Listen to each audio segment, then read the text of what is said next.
Hello, everyone. Thank you for being here as we gather to remember Professor Dr. Jerry Zaslove and pay tribute to a life well lived. My name is Ellie Stebner, and I will be facilitating our time together. Jerry was born in 1934 in Cleveland, Ohio. He first studied at the Case Western Reserve University and then did his mandatory stint in the US Army. He was stationed in Germany, which is where he met Sibylle, his future wife and partner. They returned to the United States, where he completed his PhD in comparative literature at the University of Washington. In 1965, Jerry and Sibylle moved to Canada so that Jerry could join the English faculty at the newly opened Simon Fraser University. He was attracted to SFU. He even turned down a job offer from UBC because SFU promised him the opportunity to cross disciplinary boundaries. For the next 3 decades plus, he taught literature, humanities, and the social history of art. In 2000, under the then mandatory provincial retirement code, which Jerry called draconian, Jerry was forced to officially retire. But as we all know, he never actually ever did so. He continued to teach in graduate liberal studies and at the Vancouver Community College until just a few years ago. He also, until his last days, mentored students, supervised theses and dissertations, and participated in events often sponsored by the Institute for the Humanities, of which he was a founding director. And it must be said, even in this very, very short Lebenslauf, that he was a true bibliophile and a true Europhile. Jerry was the husband of Sibylle, the father of Andre and Kyra, the grandfather of Tara, Selena, Luca, and Max, and a brother to Arnie, all of whom survive him. Jerry was many different things, often overlapping things, to all of us who survive him. To some, he was a colleague, a collaborator, a co-conspirator. To others, he was an influential and inspiring teacher, a trusted mentor, a second father. To yet others, he was a pal. He was a friend. To all of us, he was a presence. His death this past June has left us all with our own unique memories, our own particular sense of loss. The committee that planned this event was comprised of representatives from the Departments of Humanities and English, the Institute for the Humanities, and the Graduate Liberal Studies program. We realized early into the process that an open mic memorial using this medium would not work very well. Therefore, we have asked 13 people to speak, individuals who represent different aspects of Jerry's life. For Jerry's interests were wide and deep, as were his curiosities and his capacity for friendships. Each speaker has agreed to talk for no longer than 5 minutes. And Ian Angus, could I please ask you to start us off? Well, the sheer number of people who are enrolled in this gives us some idea of what the influence of Jerry was. I've written once already about my friendship with Jerry, even though it was 20 years ago. And I thought that today I would speak about his influence. In about 1993, I re-encountered Jerry in an elevator in the Arts Quadrangle, and he pulled me quickly into the Institute for the Humanities and then the Humanities undergraduate program, which eventually became the Department of Humanities. I worked with him in these venues for nearly 30 years. He was a close friend, a probing interlocutor, and also a bit of a mystery. He was a teacher, an academic organizer, primarily through the Institute, and a writer. In that order, I would say. The university was his milieu, but he was deeply convinced of its relevance to and dependence on the wider community. The Institute, of which he is the founding director, has been a significant influence for public critical culture in Vancouver and beyond. His teaching went beyond reproducing university intellectuals and had a great impact on the artistic community and through his students on many areas of activism, on the peace and social justice movements in particular. On his reluctant retirement, I edited a Festschrift for him. Some of the people who were in that Festschrift are with us today as well. This is the cover of it. Was also brought out by Talon Books. It was a remarkable experience because I was truly amazed by the immediate and passionate response from so many different quarters. 98% of these people had never heard of me and had no idea who I was at all. And yet Jerry's name opened up an incredible response. And we finally put together 40 different essays in this book. And I think that's part of what was remarkable about Jerry is that his response was always passionate as well as intellectual in almost equal quantities. I can't help saying that he could also be a difficult person. He was at times insistent about something when I could not fathom his motivation for being so. I felt like there was a pressing unconscious at work in some of our interactions. It kept our conversation from ever retreating into simple politeness, and it drew me out as well. For my piece in the Festschrift, I had to understand something of his approach to literary studies, which was a kind of radical contextualism, a reception theory. He wasn't focused on the text in itself, as it were, but on the reader's response to the text, which took one to the context of the reader and the difference of interpretations across time and space. Many of us will remember his piling of phrases upon each other, phrases, book titles, film scenes, and so on, one after the other, in order to evoke a historical period, a context of reception in his talks and in his lectures. Assembling a contextual constellation was something of a method for Jerry in his criticism, his historical presentations, and in his work at the Institute. His first move, and sensing the importance of a theme, was to scout out people around a given topic, then to assemble a group, to talk in a free-form manner, have lots and lots of meetings, and only at the last step speak of people to invite to a conference, to give a talk, to arrange the form of it, and finally, probably to give a title.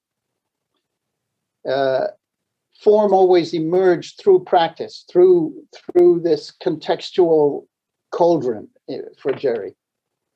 The Institute under his direction was always bubbling forth of ideas that would spark events almost unexpectedly and as an afterthought in some funny way. He conducted his intellectual activity apart from teaching almost entirely through the Institute, at least in his later years. And it is telling that only now a collection of his essays is about to appear from Talon Books. If I were to try to characterize him, I would have to speak of Jewish messianism, but he would not say so. Indeed, with me at least, he ducked any question having to do with his own Jewishness. But utopia was very important to him, a critique of the actual world from an image of perfection or completion. That image was to be found in the hopes of the past, never realized, but always there. I think his love for Ernst Bloch is perhaps the most telling instance of that. He found in any student, collaborator, or even text some hope for improvement of the world or of themselves. And he pushed that hope further in his own interventions toward healing the world, tikkun olam.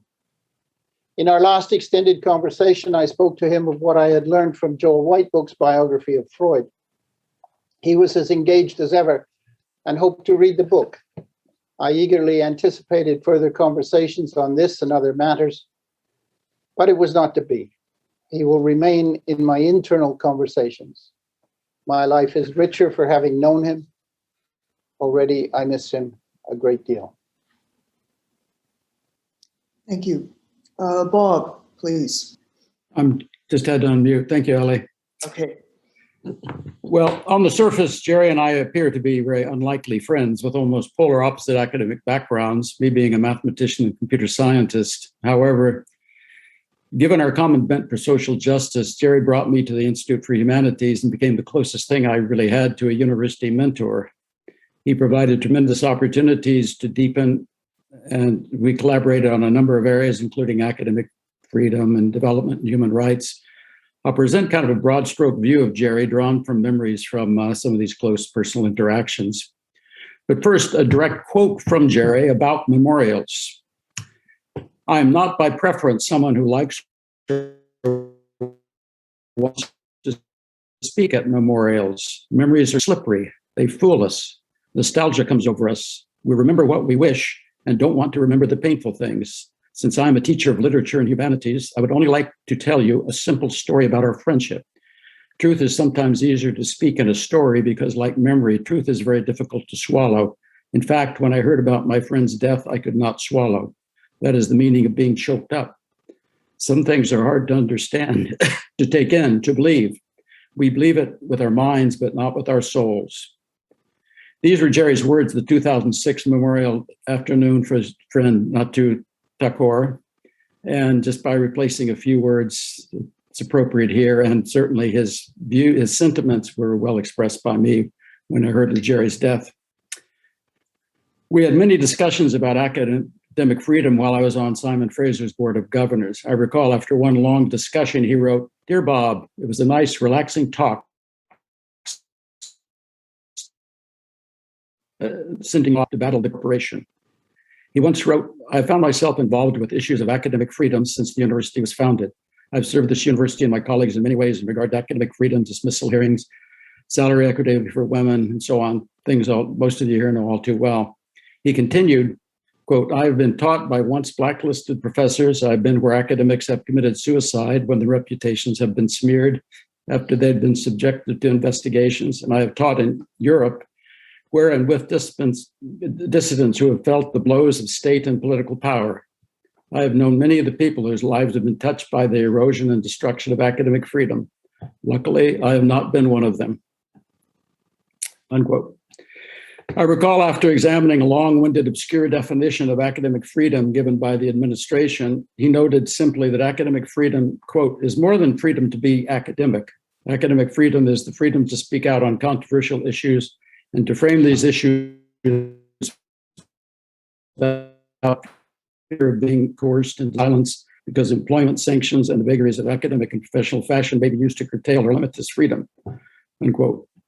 When we were critiquing a 1999 report on faculty renewal and retention, Jerry observed, "Any self-respecting report on the future of the university has to not treat disciplines with long and respected histories as if they were orphans in a holding company.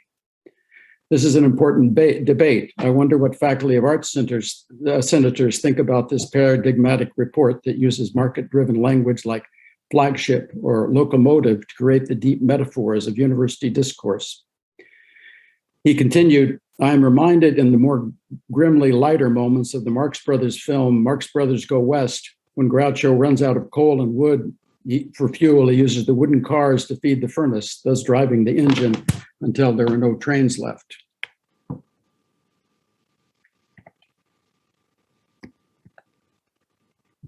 One moment here.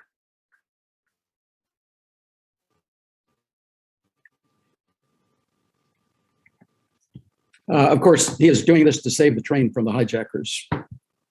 On development and human rights, Jerry always asks the simple question, is the development game a suitable direction for the university? Within the Institute of the Humanities, Jerry and I organized numerous events, including one on Simon Fraser's $50 million Eastern Indonesia development project, at which Indonesian security agents were running the corridors of SFU, specifically sent to disrupt our meeting. But we remained forceful, if relatively ineffectual, opponents to SFU's involvement in this Indonesia project. during its years of genocidal abuse in East Timor. I remember all too well once on Simon Fraser's board in a losing battle to contain the bloated salaries of top administrators. Jerry gave his bitter yet penetrating assessment. Invoking Hegel, he noted that we were simply watching the owl and Minerva spread its wings because still darker times lie ahead. And of course, indeed they did. If I had more time, I'd take as a subsequent chapter in this Laurel and Hardy team, quixotically attempting to prevent the defacing an image of an arts faculty with the brand of a pernicious gold mining company. I'll miss Jerry deeply. I don't see how we can fill this hole, but thank you for this opportunity. Thank you. Derek Simons, please. Hi, everyone. It's a real honor to speak to you all today about Jerry. I first met Jerry in the early 90s when my close friend and colleague, Richard Pinet, and I started scheming about doing a multidisciplinary project on fascism. I say scheming because we had no resources. We had no money, we had no support of any kind, no institutional affiliation, really nothing.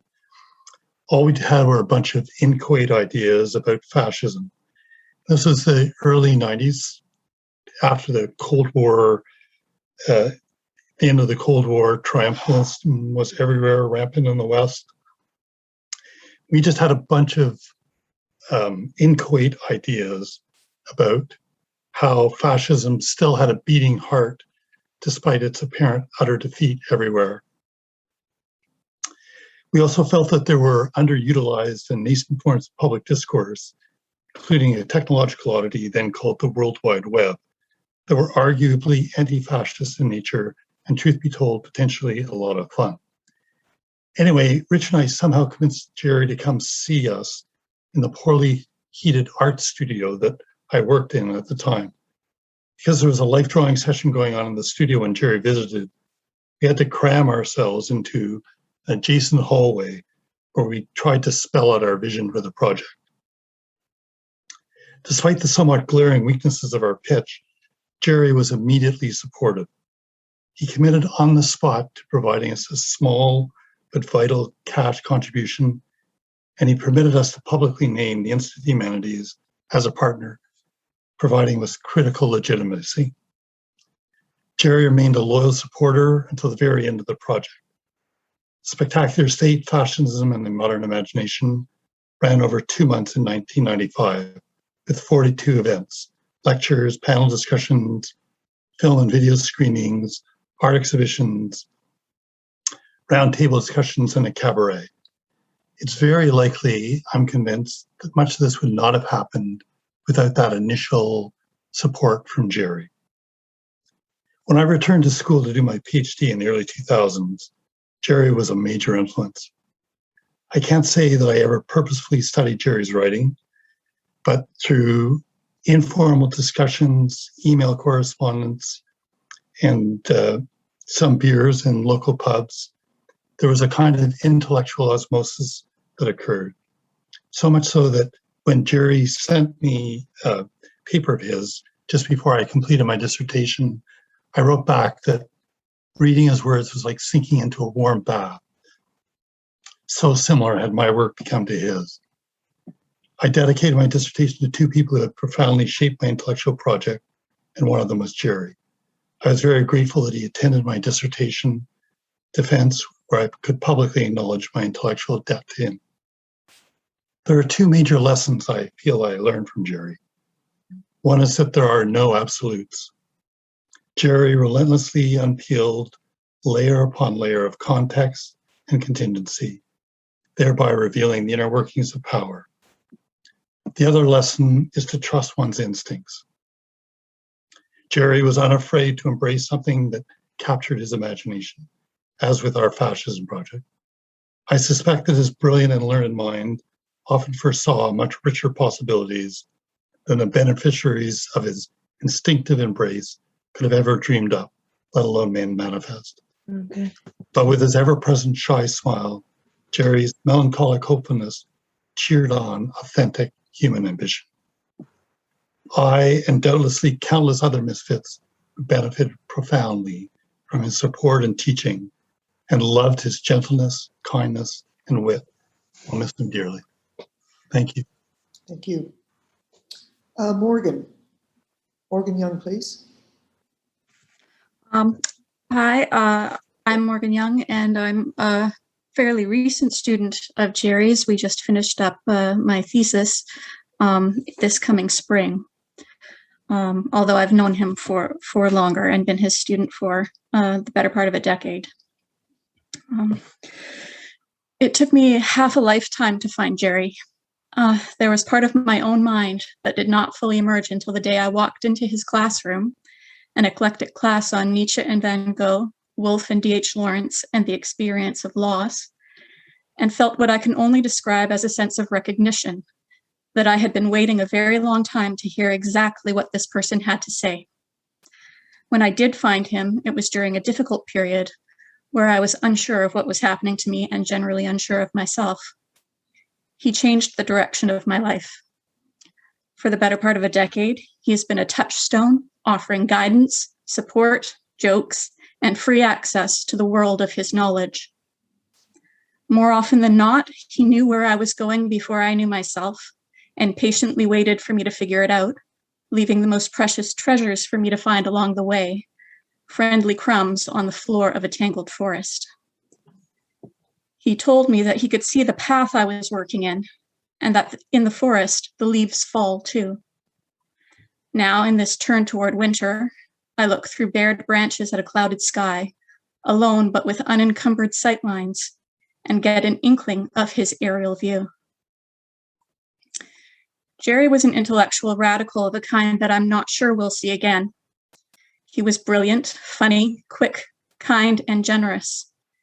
When I say brilliant, I'm describing his intellect and the quality of brightness in Jerry that fused his intelligence with curiosity, warmth, and joy, a tireless excitement about ideas, or more accurately, about the sharing of ideas.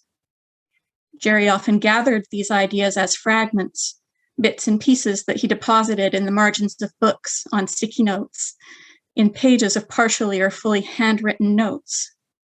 This is how his thoughts often looked on the page, to the outside observer as unruly. The enormity and complexity of Jerry's understanding could not be contained in a straightforward way, and these snippets were his maps and outlines for communication. Because more than anything else, that's how Jerry, as an extraordinary thinker and theorist, shared his knowledge in dialogue with others. That leaves those of us who learned from and with him, students, colleagues, and friends alike, as caretakers of this knowledge. Losing Jerry is like losing both a library and a language. Each of his statements was saturated with meaning, vibrant and multifaceted, and he could speak like that almost endlessly. I remember one of his guest lectures for our MA class on Thomas Mann. We decided to wrap up after 6 hours, and only because it was getting so late, we would all gladly have kept going. I remember the talks we would have in his office in Harbor Center, meandering exchanges on theory and art mixed in with personal struggles, mostly mine, and insights. He showed a genuine concern for my well-being and always helped me to reorient my thoughts toward the most human interpretation. He had no illusions about the world, but he understood the dream and helped me make sense of the panorama of my own. I know I was only ever able to loosely understand what Jerry tried to share, but perhaps more than with anyone else, I felt understood. There was simply no one else like Jerry. He is irreplaceable, and his loss is inexpressibly profound. Jerry was loved and is missed. The number of people who are heartbroken and the gaping hole left in his absence speaks to the formative influence he has had on this community and in our individual lives. We describe it as a hole in the world because that's how the grief feels, but in truth, that is not what he's left us. He left a glimmer of his brightness in each of us to help illuminate the growing dark. That makes us caretakers of Jerry's brightness too. Waving to you on the other shore, my friend. Thank you. Thank you. Ellen? Thank you. With great enthusiasm and generous intellectual mentoring, Jerry and Trish welcomed me as the visiting J.S. Woodsworth Chair at the Institute for Humanities in the mid-1990s. The Institute's home was in the East Academic Annex, which was at that time a more wooded and socially remote part of SFU campus. I sometimes affectionately called it Walden 3, reflecting the blissful setting that Jerry nurtured. Jerry and I shared an appreciation of the interconnectedness of politics and literature. He came from the literary side to politics, while my journey was from politics to literature. Jerry and I also often spoke about our ancestral roots in Eastern Europe, broadly defined, and our mutual interests in Russian politics and literature. It was our special bond. We had wonderfully far-ranging conversations spanning the humanities and much more. I always look forward to our delightfully different conversations on campus and at local cafes. While I ordered a cappuccino, he would sip his tea and introduce me to another profoundly provocative author and book. After each session, I would continue to read further to try to catch up to my dear comrade and mentor. Together, we took up the good fight on behalf of the poor and the oppressed. My time at SFU was memorable and quite special, thanks in large part to Jerry and the Institute.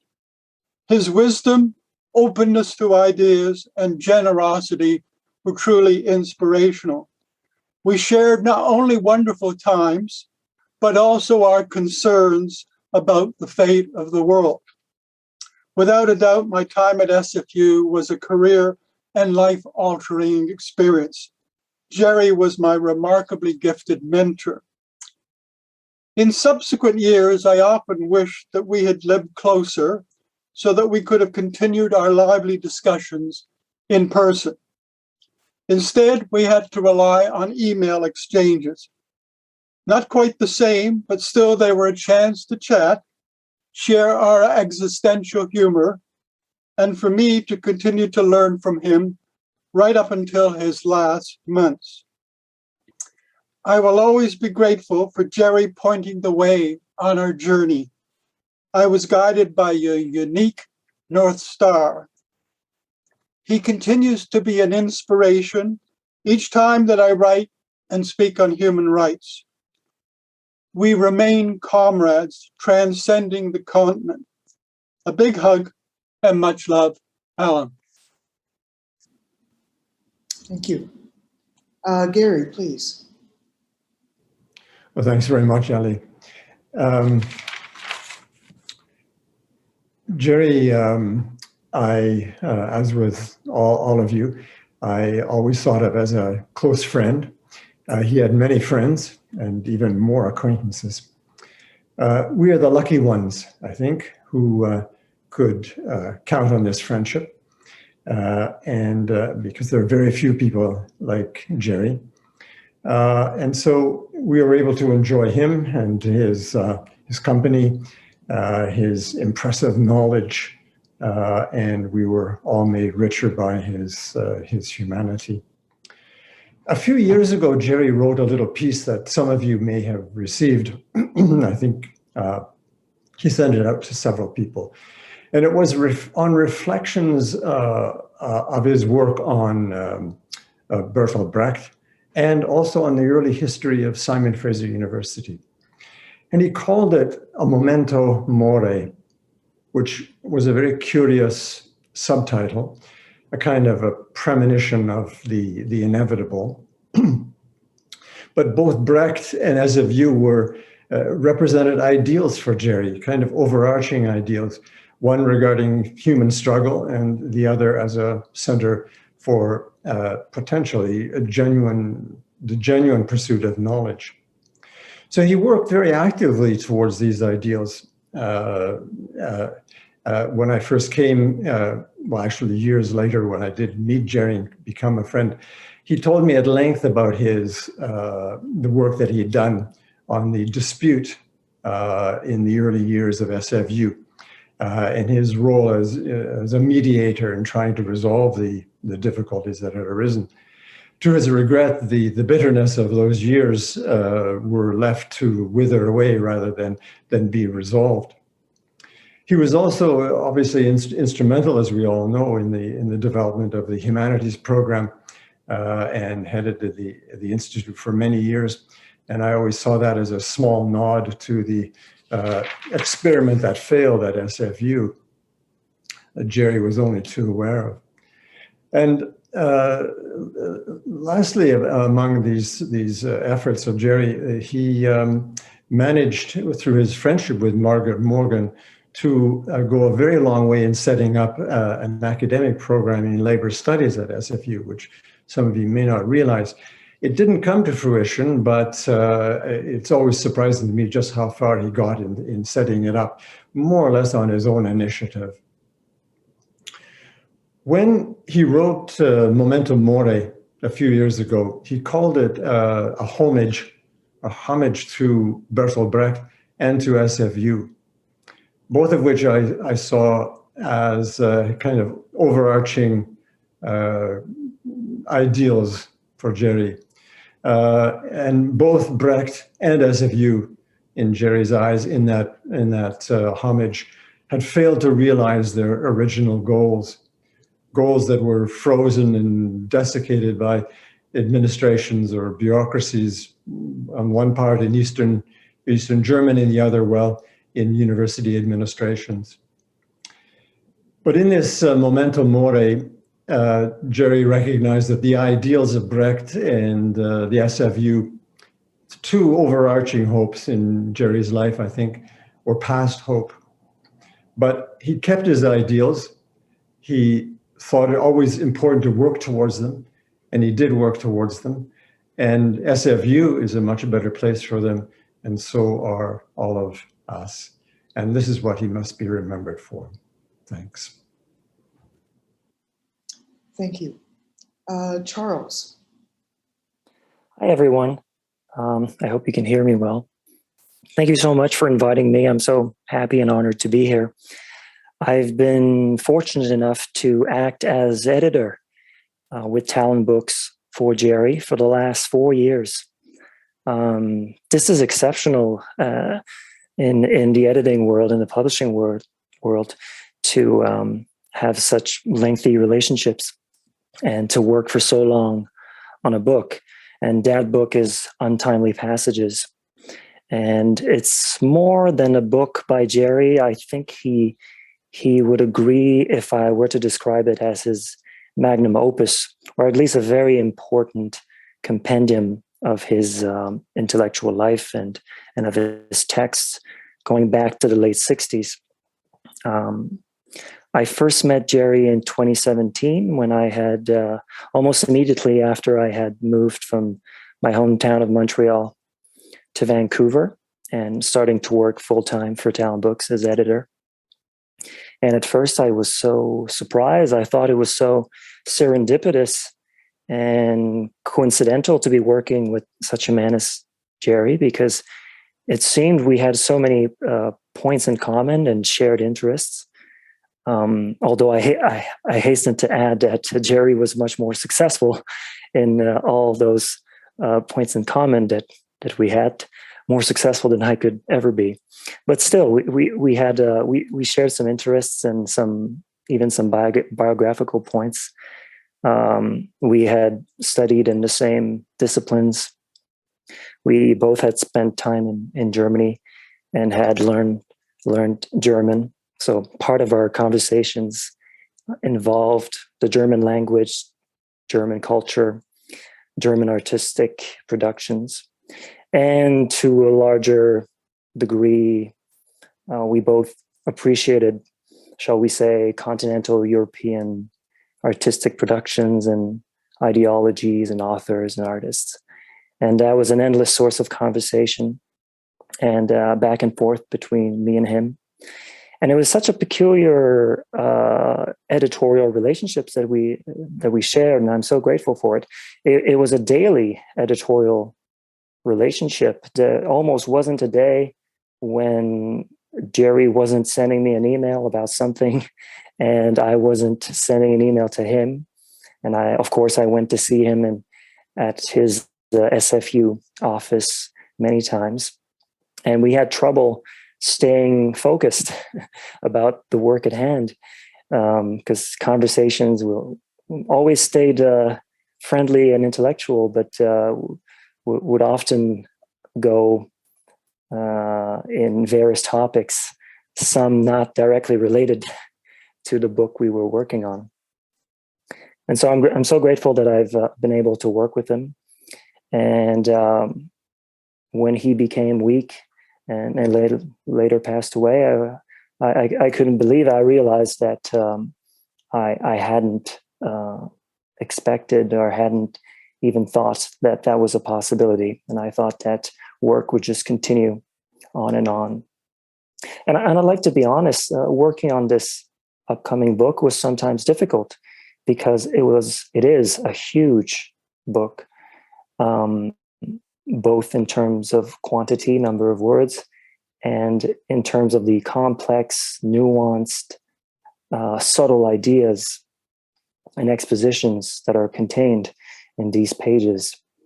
But it's such a wealth of ideas, and there is such richness also in the way that Jerry expresses his ideas.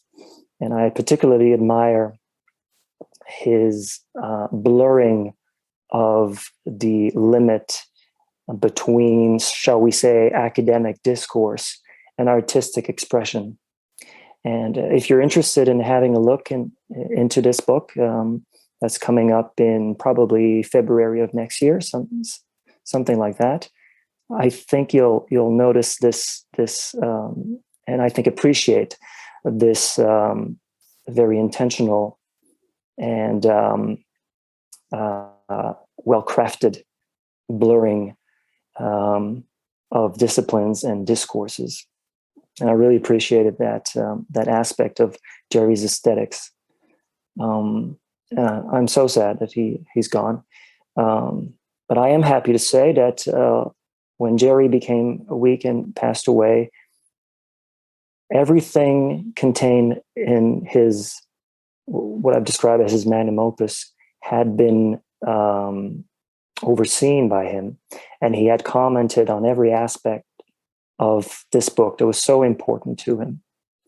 And so I feel some confidence and a tremendous responsibility, along with my colleagues at Talon Books, in doing the last touch-ups in that oeuvre, in that work, and eventually publishing it.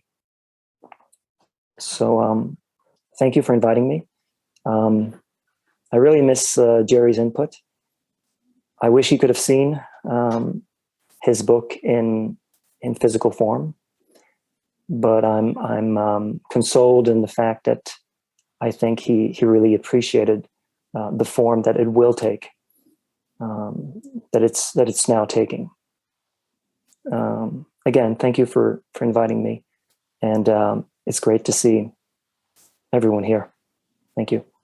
Thank you. Alessandra. Thanks, everybody. It's very difficult to even attempt to summarize what Jerry was to myself and the vast cohort of students throughout the generations of teaching. I came to SFU in 1999. The first idea was a research project I was interested in. Later, it became the object of my PhD. And I met Jerry immediately at the beginning of my study, and he really provided a true intellectual home. The extraordinary ability of Jerry was, it sounds like a cliche, but creating really bridges between the different formations. And I think that his intellectual interest also in cultural translation, in the position of the intellectual as the exile, had something to do with it. And so I think I can talk in the name of many, not only for myself, but of the many other students of different ages and generations with whom I've shared already my thoughts. And I'm really glad for the intervention of Morgan before, because of the important presence that he had among us. I'll try not to be sentimental, but it's very difficult for me because I had a very strong attachment to Jerry. In a short article or open letter that he wrote before retiring, I think it was a university newsletter, he was opening his remarks with a line that I will always remember. And here I am, the last of the Mohicans. And it was obviously the comic aspect, the funny aspect of Jerry, who was speaking about the trends of the institution and in a way how things were really moving into a direction that was so different from the one that he had envisioned.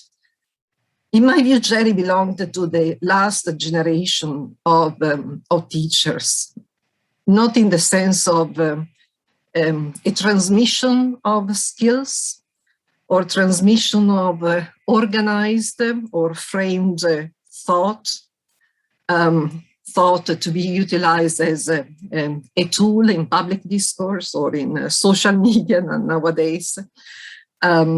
But really, in the sense of the educator, I'm thinking here about the etymology of education from the Latin educare. So what you are bringing out from the students, helping the student to find themselves.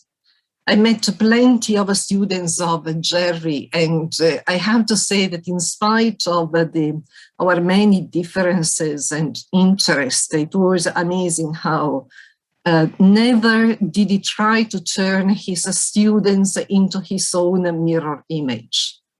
You would never find around so many small little Jerrys around, but it was a true enrichment, a true intellectual growth that he was providing, a breeding ground for the student to come out, to flourish, and at the same time to be able to share this incredible wealth of knowledge that he had.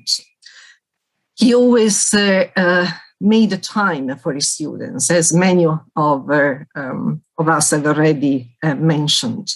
This doesn't mean that he had time, but he made the time. He was always able to carve up space for each one of us. And to allow for a space which would go beyond also the intellectual, it was encompassing also the personal, of course, the emotional, the broader aspect of life. And all of those who had the experience of Jerry's classes, I'm sure, are familiar with this typical scene. You would have these very long and so productive and wonderful classes coming to an end at some point, because an end has to be there. And Jerry saying, "Where are you all going? I've just begun." It was truly remarkable. Like Morgan, I think that with Jerry, I found a sense of recognition that was very important for myself. And as a scholar who was really coming out of the literary was always with him, and therefore also a certain concern about the aesthetic. What I really appreciated of his work and his intelligence was his refusal to be transparent. And I understand that sometimes this can cause also frustrations, frustration in readers. Charles just mentioned possibly at the particular aesthetic of his book, frustration in the long, winding speeches that he was giving. But for me, it was never a frustration because there was always something so rich about this opacity of language, which was touching upon something that cannot be, if you allow me the word, logicized, turned into logic, turned into straightforward sentence or a straightforward thought.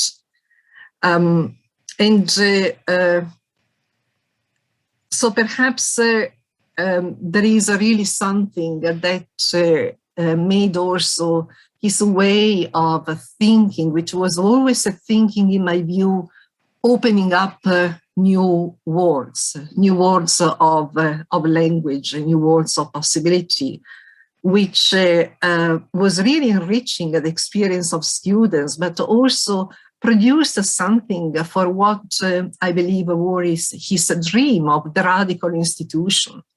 Institutions are necessaries. They're not necessarily bad things. We do need some organization going on. The question is, what kind of an institution of knowledge and of teaching do we want for our times? And so, yes, I think I cannot add more in a very, very short span of time, except that his presence will be very much missed. Thank you. Thank you. Glenn. Thank you. Jerry was a great teacher and mentor. As a friend, he was kind, considerate, deeply caring, and the most generous of emailers. I first met him in his office in 1989. When I told him I was deeply disillusioned with a particular philosophy professor, he said, "We get a lot of refugees from philosophy." In 92, I took my first course with him. In 95, he supervised my first master's thesis. At the defense, when it was his turn to speak, he said, "Well, we've known each other a while, Glenn. What question should I ask you that I haven't already?" In 2015, I invited him to the defense of my second master's thesis. He came and, of course, asked a thoughtful question. Each of his courses was like a book. Each class was a chapter, and his lectures presented his argument, which was an invitation to contemplation and dialogue. He had an unusual capacity for seeing the big picture, for instance, high-level sociological analysis, and for noticing the subtle detail informed by his intimate knowledge of and feeling for literature and psychoanalysis. No subject was too large or too small. Perhaps two other quick anecdotes will capture some of his spirit. Back to that class in 92, we were on a break, and a strong humanities student who was considering a career in medicine was complaining about her chemistry class. She said she couldn't see the point of chemistry. Jerry was handing out one of his charts. He replied quickly, smiling, "But what about toothpaste?" He had an embracing sense of humor. He would say, and nod rapidly when he was encouraging you in articulating a new idea. Or he would inhale deeply and tilt his head back when you asked a tough question. I felt heard with him. He was one of the most understanding people I've known. The last anecdote, a friend of mine was taking Jerry's Freud course in 95. In the second week of the term, I asked her how the class was. "Good," she said, "I'm learning to speak Zaslovian." I cherished his natural interdisciplinarity and extraordinarily connective intelligence. I appreciated his empathic curiosity, supportiveness, and questions about my life. I was inspired by his love of the arts and his commitment to critiquing society towards utopia. I'm very grateful for him and our friendship. And thank you for listening. Thank you. Jeff. Thank you. I met Jerry the first time in about 1977 when we were both on the faculty at Simon Fraser. So we've known each other for 45 odd years. And we started out as colleagues working together and slowly became friends and remained that up to the last. I think Jerry and I spent quite a bit of time studying each other. When I really think about and sense now about Jerry in his absence is his voice. It was never loud. It was never hurried. It was always very calm and calming. It had a kind of pacifying effect. I never left Jerry feeling more nervous or tense than when I met up with him. But I always felt more serene, more cheerful, more curious about something. His voice also had a sort of a unifying quality, a unifying feeling, as if he was always aiming at expressing what we all have or should have in common. I think he was always searching for that common property, talking about it, whether it was in his intellectual work or in his everyday life, in everything. He could be critical in the most classic sense, as we know, but somehow he was never divisive. He had a splendid sense of humor, very old school, but I can't ever remember him being sarcastic. He might have meant sometimes to engage in mockery, or castigation even, but it always seemed to transmute into psychoanalysis somehow. And that gesture contains kind of empathy or healing. So he brought to the critical profession that he was in, what I think of as the soul of a peacemaker, a healer of antipathies, of the kind he knew that still had to be fought through, nevertheless. He had his grudges, but he never seemed rancorous. To me, he was a model of kind of the emancipating effect of living and speaking on this ground of the common good, without any illusions of the virtue of being that way. And that's what made him so admirable as a teacher, a scholar, intellectual, professional, but really as a person and as an old friend. Thanks. Thank you. Arvind, please. Jerry Zaslove, a gentleman and a scholar. How can I describe Jerry? Words cannot do justice to his impact on our family and the Thakur Charitable Foundation. His association with our family began in the early 1990s, and he has remained a force and a mentor for us over the past 30 years. During his tenure at the Institute for the Humanities, Jerry met my father, late Mr. Thakur, and thus began a long friendship and association between the Thakur Charitable Foundation and the Institute for the Humanities. Jerry was an ardent supporter of the Thakur Visiting Scholar Award and was the principal architect that made the award possible in the Institute for the Humanities. Jerry, in his quiet way, provided guidance, advice, and insight in shaping the structure around the award and stayed away from the limelight, preferring to work from behind in his soft, pleasant voice. Jerry's involvement in the Visiting Scholar Award spanned the entire 30 years that the award has been presented since its inception in 1991. The Thakur Charitable Foundation would like to recognize Jerry's selfless contribution in helping to make this award possible and his commitment in advancing the legacy of Mahatma Gandhi at SFU.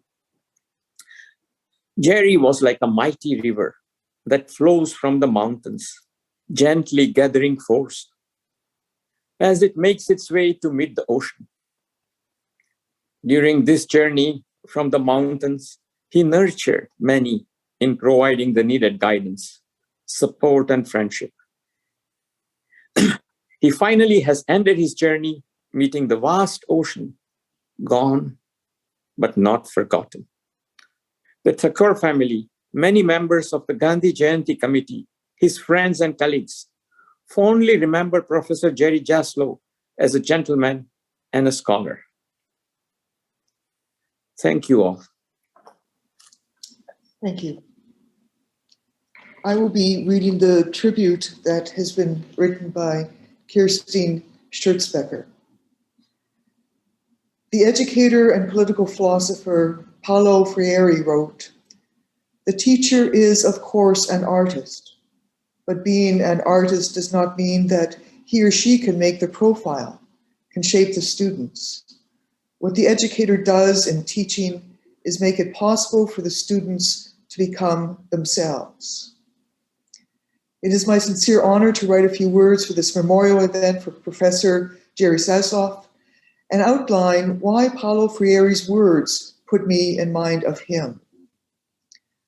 What I remember most keenly about Jerry are the moments in his office when he, half hidden by the stacks of books and papers on his desk with a cup of tea in his hand, kaleidoscoped my mind through his vast knowledge of literature, art, and ideas.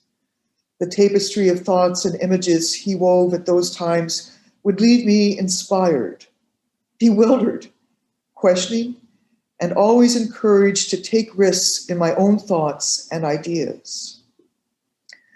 While I first met Jerry as a GLS master's student in one of his courses on the city, it is as a GLS PhD student that I had the opportunity and the privilege over these last years to get to know him better. With generosity, spirit, critique, and care, Jerry helped guide my path to formulating my thesis and supported the continuous refinement of my ideas. Jerry was intent on rigorous thinking, steeped in creative thought, as well as on the development of the unique perspective that each student could bring to a concept. Impatient with lazy thinking, his discourse demanded a certain agility as he would try to elicit an unorthodox response to generate excitement and ideas. Once something novel started to crystallize in the course of the conversation, he would start smiling and exclaim, "That's it, that's it. You are the only one who can say that," which bolstered the fragile belief in one's capacity to uniquely contribute to the scholarship and to the academic world. I am presently in Berlin and think of Jerry often. When Jerry stayed in Berlin, he lived only 2 streets away from where my mother lives, so I can so easily see him here, walking down the cobbled sidewalk, beret on his head, newspaper under his arm, stopping to take notice of the renovation of a 19th century residential building on his way to the cafe at the corner. Jerry championed the students he worked with and freely shared his bounty of iridescent connections between thought and word. I shall also never forget the kindness he extended to me when I was experiencing a particularly dark time. I miss him and will remain profoundly grateful for his mentorship.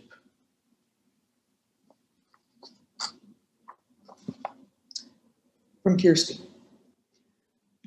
Ken. Thank you. So Jerry said, the author is in the whole work and is present in the totality of the work, both as author of the text and is in the text as listener and writer. And on the 12th of November, 2018, 2 days shy of exactly 3 years ago, he sent me a text that I call The Jacket. So he sent me a text that, do you all see this? Good. He sent me a text that I call The Jacket. Jerry is present in this text, and it will stand as a better tribute to him than anything I can come up with. So Jerry wrote, "For many years, I saw a man on Lonsdale Street who wore a different pro team warm-up jacket every day. He walked with a walker. I looked over his shoulder many times as I passed by one of the three places where he would sit. He was always reading a sports paper, mainly stats in thick books, or sometimes illustrated journals. I knew his schedule in the morning and afternoon, and on which side of the street he would walk and sit. The different warm-up jackets were mainly baseball, but also football, not hockey. Once he had a Celtics jacket. On another day, he was crossing a side street, and I was on the corner opposite him. He had on a Cleveland Indians jacket. I decided then and there this was my chance. I waited on the corner for him to slowly cross, looking down as he does, and said when he came to my side of the street, 'You know, I grew up with the Cleveland Indians.'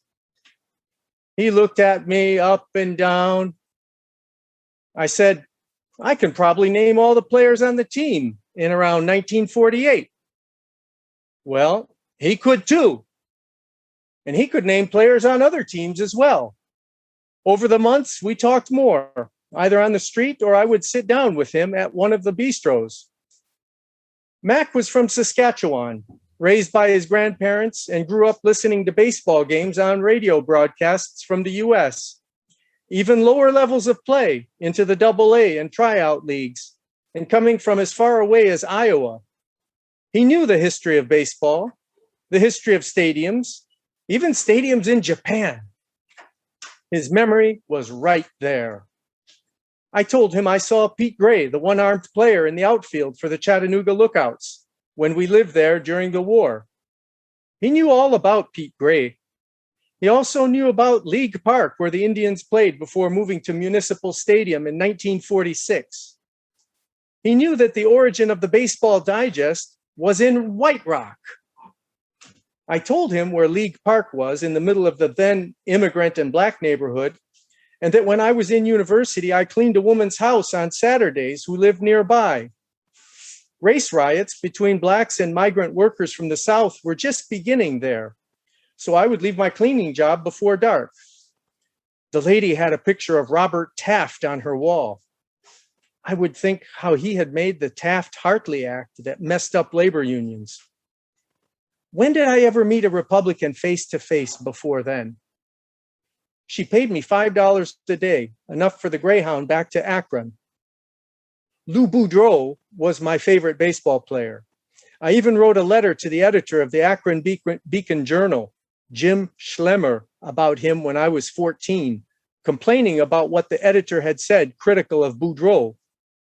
Later in life, when I learned German, I found out that Schlemmer meant gluttonizing. I saw the Indians when they had their first black players, Larry Doby, Luke Easter, Minnie Minoso, and Satchel Paige. I wrote a poem about Satchel Paige. There was also the Jewish third baseman, Al Rosen, and Bob Feller, who came back from the Army to pitch.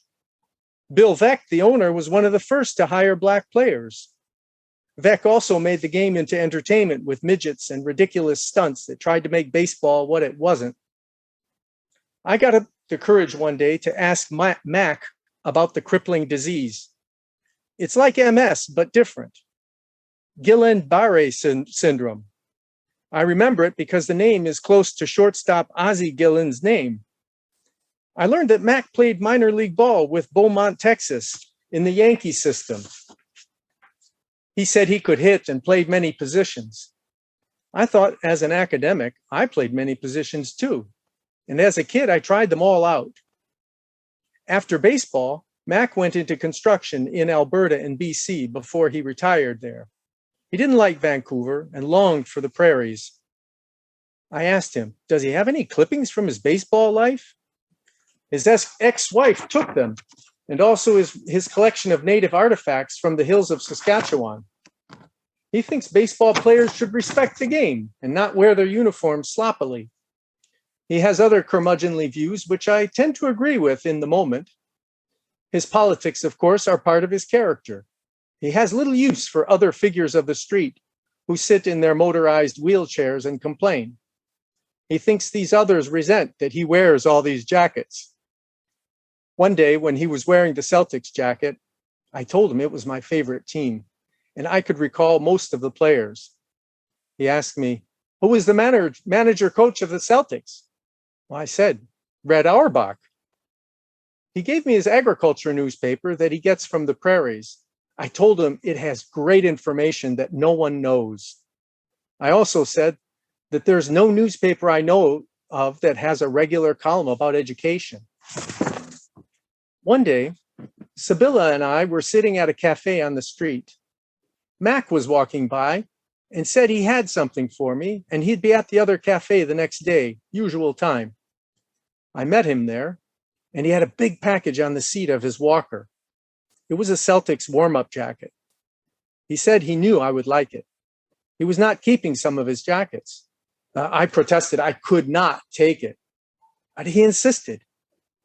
It fit me, so he must have been my size, but he seemed larger. I wear the jacket in the house and haven't stirred up the courage yet to wear it on the street.